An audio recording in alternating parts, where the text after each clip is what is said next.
Hi అండి, అందరికీ good morning. నేనైతే పులిహోర తింటున్నా.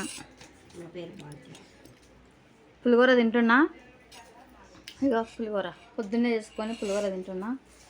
మా చెల్లెలు చపాతీ చేస్తుంది, వెరైటీగా చేస్తుంది. చూడండి అందరు ఎట్లా చేస్తారు, ఏమి ఎట్లా చేస్తుందో. ఇట్లా చేస్తుంది.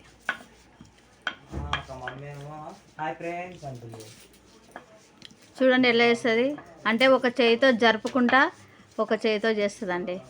ఆమెను చూసి మేము కూడా నేర్చుకొని మేము కూడా అందరం చేస్తున్నాం. అంటే తొందరగా అవుతుంది అన్నట్లు. కొంతమంది ఇట్లా 2 చేతులతో చేస్తారు కదా, అట్లా చేయకుండా ఒక చేతితో జరుపుకుంటూ ఒక చేతితో చేస్తుంది.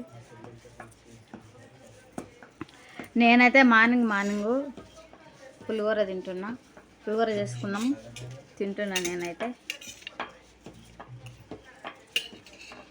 అందరికీ గుడ్ మార్నింగ్ అండి.